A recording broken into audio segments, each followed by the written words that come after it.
হযরত আলিমাতুল সাদিয়া রাদিয়াল্লাহু তাআলা আনহা নবী মুহাম্মদ রাসূলুল্লাহ সাল্লাল্লাহু আলাইহি ওয়াসাল্লাম কে নিয়ে গেলেন বাড়িতে। আমার বাবা অনেক লম্বা করোনা আল্লাহ নবী বিশ্ব নবী রাহমাতুল আলামিনকে করে আলিমাতুল সাদিয়া রাদিয়াল্লাহু তাআলা আনহা ওনার বাড়িতে নিয়ে গেলেন। নবী মুহাম্মদ রাসূলুল্লাহ সাল্লাল্লাহু আলাইহি ওয়াসাল্লাম আলিমাতুল সাদিয়া রাদিয়াল্লাহু তাআলা আনহা দুধপান করে বাইরে আল্লাহ তখন দেখেন নবীজি মুহাম্মদ রাসূলুল্লাহ সাল্লাল্লাহু আলাইহি ওয়াসাল্লাম যখন উনি কিছু বড় করেন দেখেন ওনার দুধ ভাই হযরত আব্দুল্লাহ বকরি চড়ানোর জন্য বকরি চড়ানোর জন্য হাওড়া যায় ভাই আমার আল্লাহ করে দেখেন একদিনের ঘটনা।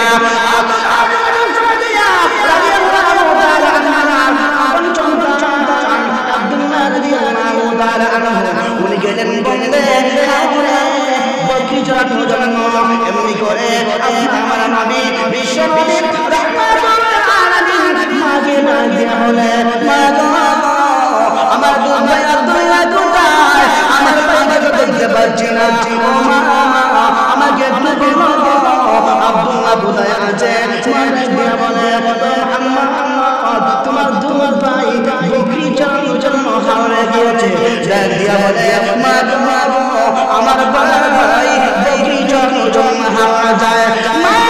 আপনি যদি আমাকে অনুমতি দান করেন আমার দুধ ভাই আব্দুল্লাহর সঙ্গে আগামী কাল থেকে আমি বকরি চড়ানোর জন্য হাওড়া যাব। সুবহানাল্লাহ।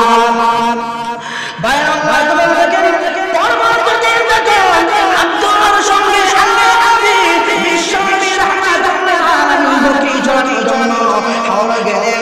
ভাই আল্লাহ তোমাকে দেখেন আল্লাহ আমি বিশ্বনবী রাহমাতুল্লাহ আলাইহি যখন হাওড়া বকরি চড়ানোর জন্য গেলেন সঙ্গে ভাই আব্দুল্লাহ হঠাৎ করে দেখা যায় সাদা পোশাক পরিহিত একজন ব্যক্তি পাগড়িও লাগানো চিনা নাই জানা নাই যেমন একজন ব্যক্তি আইছে আইয়াই নবী মুহাম্মদ রাসূলুল্লাহ সাল্লাল্লাহু আলাইহি ওয়াসাল্লামকে গায়ে দিয়ে শুয়ে দিয়েছে। আর তিনি দেখতেছেন ভাই আমার আল্লাহকে বলে দেখেন এই দৃশ্য যখন দেখলেন আল্লাহ নবী ওই সাহাবী আব্দুল্লাহ রাদিয়াল্লাহু তাআলা ওই দৌড় দিয়ে বাড়িতে আসতে লাগলেন, হাঁপাইতে লাগলেন বলে কাঁপতে লাগলেন আর মাকে ডাক দিয়ে বলে মা গো যেই ভাই আমার ভাই মুহাম্মদ রাসূলুল্লাহ সাল্লাল্লাহু আলাইহি ওয়াসাল্লাম মা আমার যেই ভাই আমার সঙ্গে বকরি চড়ানোর জন্য গিয়েছিল মা গো আমি দেখেছি আমার ভাইকে চিৎ করে শুয়ে দিছে আর তার বুক ছিদ্র করে দিয়েছে। মা তো বেমাস হয়ে গেল, বুঝতে পারলাম না আমি আমার কাছ থেকে এই সন্তানকে এনেছিলাম আমার জন্য মনে হয়ে গেল। উনি এবং ওনার স্বামী দুই জন দৌড়াইতে লাগলেন, দৌড়াইতে সামনে অগ্রসর হইলেন। এক পর্যায়ে কাছে গেলেন যাইয়া আল্লাহ নবী বিশ্ব নবী রাহমাতুল আলামিন তিনি বসে আছেন। সুবহানাল্লাহ।